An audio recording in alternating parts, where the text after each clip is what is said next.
ನಮಸ್ಕಾರ, welcome to TV Kannada. Karnataka ಬಿಜೆಪಿಯಲ್ಲಿ ಈಗ ಬಣ ಬಡಿದಾಟ ಜೋರಾಗಿದೆ. ರಾಜ್ಯಾಧ್ಯಕ್ಷ ಸ್ಥಾನಕ್ಕಾಗಿ ಫೈಟ್ ನಡೆಯುತ್ತಲೇ ಇದೆ. ಒಂದು ಕಡೆ ಯತ್ನಾಳ್ ಅಂಡ್ ಟೀಮ್ ದೆಹಲಿಯಲ್ಲಿ ಬೀಡು ಬಿಟ್ಟಿದ್ದು ಕುತೂಹಲ ಕೆರಳಿಸಿದ್ರೆ, ಇನ್ನೊಂದು ಕಡೆ ಕೇಂದ್ರ ಸಚಿವ ಶಿವರಾಜ್ ಸಿಂಗ್ ಚೌಹಾಣ್ ಅವರು ರಾಜ್ಯಾಧ್ಯಕ್ಷರ ಹೆಸರು ಘೋಷಣೆ ಮಾಡಲು ಆಗಮಿಸಬಹುದು ಎಂದು ಹೇಳಲಾಗ್ತಿದೆ.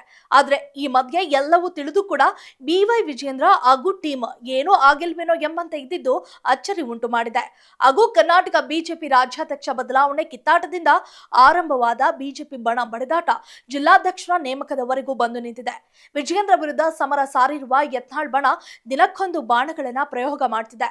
ಇಷ್ಟು ದಿನ ರಾಜ್ಯದಲ್ಲಿ ವಿಜಯೇಂದ್ರ ಹಾಗೂ ಯಡಿಯೂರಪ್ಪ ವಿರುದ್ಧ ಅಸ್ತ್ರ ಪ್ರಯೋಗಿಸುತ್ತಿದ್ದ ಯತ್ನಾಳ್ ಅಂಡ್ ಟೀಮ್ ದೆಹಲಿಗೆ ಶಿಫ್ಟ್ ಆಗಿದ್ದು, ವಿಜಯೇಂದ್ರ ವಿರುದ್ಧ ಹೈಕಮಾಂಡ್ ಮಟ್ಟದಲ್ಲಿ ಅಂತಿಮ ಹಂತದ ಪ್ರಹಾರಕ್ಕೆ ಮುಂದಾಗಿದೆ ಎಂದು ಹೇಳಬಹುದು. ಇನ್ನು ಕರ್ನಾಟಕದಲ್ಲಿ ಮಾತ್ರ ರಾಜ್ಯಾಧ್ಯಕ್ಷರ ಸ್ಥಾನಕ್ಕೆ ಚುನಾವಣೆ ನಡೆಸಲೇಬೇಕು ಎಂದು ಯತ್ನಾಳ್ ಪಾಳಯವು ಒತ್ತಾಯಿಸುತ್ತಿದೆ ಎಂದು, ಹೀಗಾಗಿ ಇನ್ನು ರಮೇಶ್ ಜಾರಕಿಹೊಳಿ, ಕುಮಾರ್ ಬಂಗಾರಪ್ಪ, ಶ್ರೀಮಂತ ಪಾಟೀಲ್ ಹಾಗೂ ಸಂತೋಷ್ ಎನ್ಆರ್ ಹಾಗೂ ಮಾಜಿ ಮುಖ್ಯಮಂತ್ರಿ BS ಯಡಿಯೂರಪ್ಪ ಅವರ ಸಹೋದರ ಸಂಬಂಧಿ NR ಸಂತೋಷ್ ಅವರು ಯತ್ನಾಳ್ ಪಾಳಯಕ್ಕೆ ನಿಷ್ಠಾವಂತರಾಗಿದ್ದಾರೆ ಎನ್ನಲಾಗ್ತಿದೆ. ಈ ಎಲ್ಲಾ ನಾಯಕರು ಸೇರಿಕೊಂಡು ಹೈಕಮಾಂಡ್ ವರಿಷ್ಠರ ಜೊತೆ ಮಾತುಕತೆ ನಡೆಸಲಿದ್ದಾರೆ ಎನ್ನಲಾಗ್ತಿದೆ.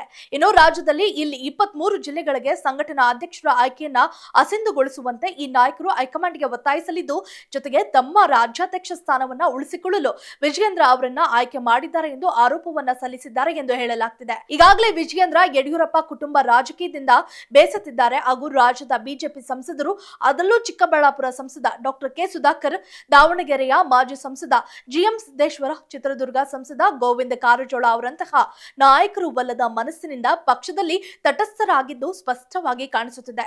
ಅಲ್ಲದೆ ಮೂಲತಃ ಸಂಘ ಪರಿವಾರದಿಂದ ಬಂದಿರುವ ಹಿರಿಯ ನಾಯಕ ಅರವಿಂದ ಲಿಂಬಾವಳಿ ಈಗಾಗಲೇ ಬಂಡಾಯವೆದ್ದಿದ್ದು, ಬಿಜೆಪಿ ರಾಷ್ಟ್ರೀಯ ಅಧ್ಯಕ್ಷ JP ನಡ್ಡಾ ಅವರೊಂದಿಗೆ ಒಂದು ಸುತ್ತಿನ ಮಾತುಕತೆ ನಡೆಸಿರುವುದು ರೋಚಕವಾಗಿದೆ.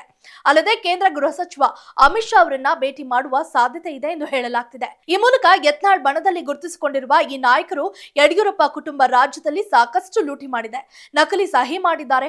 ಮುಖ್ಯಮಂತ್ರಿ ಸಿದ್ದರಾಮಯ್ಯ, ಉಪಮುಖ್ಯಮಂತ್ರಿ DK ಶಿವಕುಮಾರ್ ಅವರೊಂದಿಗೆ ಶಾಮೀಲಾಗಿ ಕರ್ನಾಟಕದಲ್ಲಿ ಬಿಜೆಪಿಯನ್ನ ಮುಗಿಸುವ ಕೆಲಸ ವಿಜಯೇಂದ್ರ ಮಾಡುತ್ತಿದ್ದಾರೆ ಎಂಬುದನ್ನ ವರಿಷ್ಠರ ಗಮನಕ್ಕೆ ತರಲಾಗುವುದು ಎಂಬ ಮಾಹಿತಿ ಬಂದಿದೆ.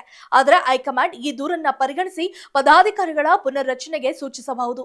ಆದರೆ ರಾಜ್ಯಾಧ್ಯಕ್ಷ ಸ್ಥಾನಕ್ಕೆ ಯೂಟರ್ನ್ ಆಗುವ ಸಾಧ್ಯತೆ ಕಡಿಮೆ. ವಿಶೇಷವಾಗಿ ಯಡಿಯೂರಪ್ಪ ಮತ್ತು ವಿಜಯೇಂದ್ರ ಅವರೊಂದಿಗೆ ಹೈಕಮಾಂಡ್ ಶತ್ರುತ್ವ ಬೆಳೆಸಿಕೊಳ್ಳುವ ದುಸ್ಸಾಹಸ ತೋರುವುದಿಲ್ಲ ಎಂದು ಮೂಲಗಳು ತಿಳಿಸಿವೆ.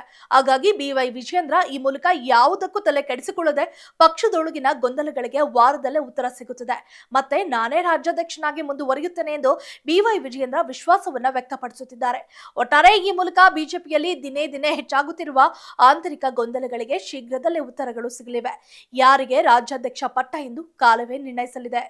If you like this video, ಬೇಗ ಲೈಕ್ ಮಾಡಿ, ಕಾಮೆಂಟ್ ಮಾಡಿ, ಶೇರ್ ಮಾಡಿ ಹಾಗೂ ಯೋಯೋ ಟಿವಿ ಕನ್ನಡವನ್ನು ಸಬ್ಸ್ಕ್ರೈಬ್ ಮಾಡಿ.